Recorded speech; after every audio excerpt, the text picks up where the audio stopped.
Let's just say in a hypothetical scenario, you are retargeting 1,000 people to purchase a product and you are using the conversions objective. Well, guess what? You're not going to get in front of 1,000 people.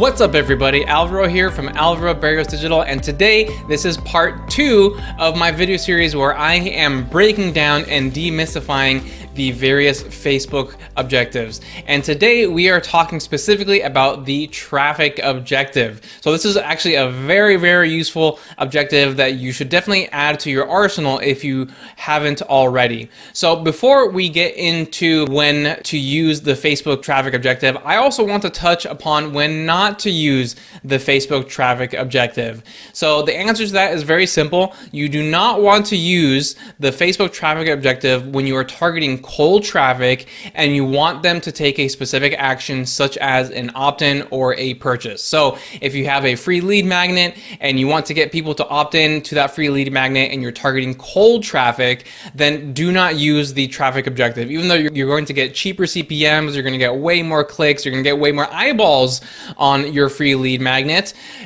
fewer people will opt into that ultimately, simply because the algorithm will optimize for people who simply make it to the landing pages, not for people who actually opt in. Or conversely, if you have a purchase, same deal. If you are driving traffic to a purchase, you do not want to use the traffic objective because, again, the algorithm is going to get in front of people who are likely to click on the ad, look at your product, but not necessarily purchase the product. So again, you're going to get cheaper CPMs, higher link clicks, so it's going to seem like a good deal, but it's not. So when you're, again, this is specifically to cold traffic, and you're going to see in a little bit why I keep on emphasizing this whole scenario of not doing this with cold traffic. So that is that scenario, and with that out of the way, let's get into when you should be using the traffic objective. So you should be using the traffic objective when you are getting people to a website, whether it's yours or not, and I'll break that down a little bit more, but you're getting people to a website and you want them to take an action that is of lesser value than an opt-in or a purchase. So some of these examples include getting people to read a blog post, getting people to listen to a podcast episode, getting people to watch a video on a specific web page, things like that. So don't get me wrong, all those events are of value, but they are of lesser value compared to someone giving you their email, or even more so, someone purchasing a product from you. So those are the scenarios where you do want to be using the traffic objective, because you're not trying to get someone to a thank you page or a confirmation page, however you want to phrase it. You're just trying to get someone to a certain page with something on there, and you are hoping they take some sort of lower value action, such as the ones I already mentioned. Now, there's a little bit of a nuance here too, because with the traffic objective, there are actually two things within that objective that you can potentially optimize for. You can optimize for either link clicks or landing page views. Now, the way you want to look at this and make this decision is based upon a couple of factors. Number one, if you are sending people to a website where your pixel is on, so ideally, right, this is maybe your website or some sort of other platform that you use, but it still has your content on there and your pixel on there, then in most cases, you want to optimize for landing page views, because then the algorithm is going to get in front of slightly higher quality people, people that are willing to wait for a page to load and ultimately land on your page. If you go for link clicks, yes, you're still going to get some good people on there, but if there's people on there that, you know, if a page doesn't load in 0.5 seconds, they might back away. So those are the types of people the algorithm would not get in front of if you optimize for landing page views. But remember, wherever you drive the traffic, your pixel has to be on there. Otherwise, it's actually completely pointless to use the landing page views sub objective. Now, if you are driving traffic to a third-party website that is not yours, therefore your pixel is not on there, then that's when you want to use the link clicks sub-objective. And the reason for that is because link clicks is an on-platform metric. It's not an off-platform metric. Therefore, the pixel does not need to be there in order for it to optimize for that objective. It can optimize it without a pixel because, again, it takes place on Facebook. And so if I want to drive people to, for example, this video, which is not hosted on my website, then I definitely would want to use the link clicks objective, because I can send people over this video all day long. It'll optimize just fine using the link clicks sub objective.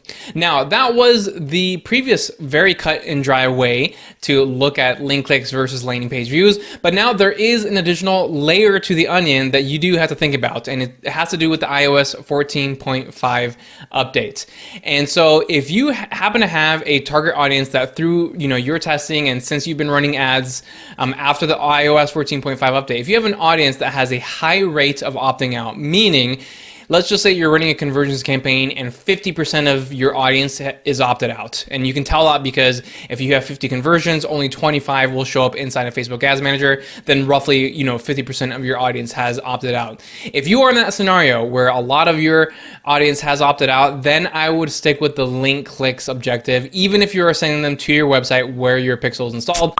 And that's simply because the data won't show up if they're opted out, and so the algorithm is going to think that it's not performing very well. Meaning, if you have 100 link clicks but only 50 landing page views, it's going to think that there's something really wrong with that page. A lot of people who are clicking but not making it there. So you want to stick with link clicks. But if you still have a decent amount of people who have not been opted out, let's just say you're in the somewhere between the 80 to 90% range, first and foremost, consider yourself to be very lucky and fortunate. But in those scenarios, you can still stick with the landing page views objective. Okay, so that is the first obvious scenario of when you want to use the traffic objective. Now let's get into the less obvious, but still very valuable. But before we get into that, if you haven't done so already, do me a huge favor and hit that like button. It really helps support the channel, and let me know whether or not you enjoy this type of content. And if you haven't done so already, hit that subscribe button and turn on your notifications. That way you don't miss any of the valuable content or additional videos I'm going to be releasing in this series. Okay, cool. So let's move on to the final point. You want to use the traffic objective when you are retargeting warm audiences. So if you're trying to get someone to purchase a product, whether it is low ticket or high ticket, it is very smart to use the traffic objective in conjunction with a conversions objective campaign as well. So I'm not saying don't use conversions, because yes, obviously when you want someone to take a very specific action, then yes, it makes sense to use the conversions objective. But the reason you want to throw in the traffic objective is for two reasons. First and foremost, let's just say in a hypothetical scenario, you are retargeting 1,000 people to purchase a product and you are using the conversions objective. Well, guess what? You're not going to get in front of 1,000 people, because the algorithm is going to do its own calculations, and it's going to say, hey, out of all these 1,000 people, maybe only 400 to 500 of them the algorithm has calculated are likely to actually purchase. But in most scenarios, you've probably already paid money to get those 1,000 people into your warm audience, so you don't want that money to go down the drain. So let that conversions objective do its thing, right? It's not going to get in front of everyone, but it'll do the best it can with those limited people in that sub audience, but don't miss out on everyone else. And so the best way you can still get in front of everyone else is by using the traffic objective in conjunction with the conversions objective. Now, let me make one thing clear. In this scenario I'm building out for you, you're still using or targeting the same two audiences. So you have two campaigns here, one conversions, one traffic, same targeting, same settings, same ads, same everything. The only difference is the objective. One's conversions and the other one's traffic. And that traffic one is going to let you get in front of the people that the conversions objective is not. So it's going to make sure that you get the maximum ROI overall for your retargeting audience.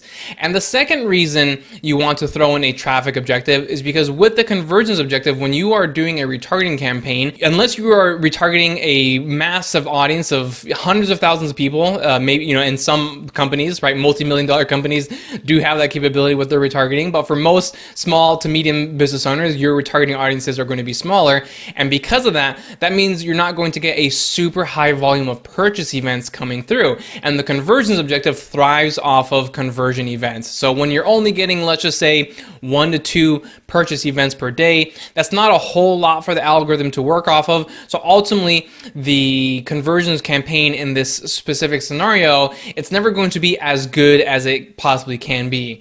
So you also want to give the algorithm a objective where it is getting a lot of data, and that's the link clicks data. If you are optimizing for traffic and link clicks or landing page views, then obviously it's going to be getting a lot of data because a lot of people are going to be clicking that within your specific retargeting audience. So it just gives the algorithm another way, a different way to optimize, get more data, and hopefully get in front of as many people as possible for you for your campaign. So hopefully that makes sense. Those are the two scenarios that you do want to use the traffic objective for, and the one scenario you do not want to use the traffic objective before. Hopefully that made sense to you. But if you have any questions about the traffic objective, or you think I missed anything in terms of when you should use it, let me know in the comments below. I would love to hear from you. Here's 2 more videos I think you'd really enjoy to check out. Thanks for tuning in, and I will see you next time.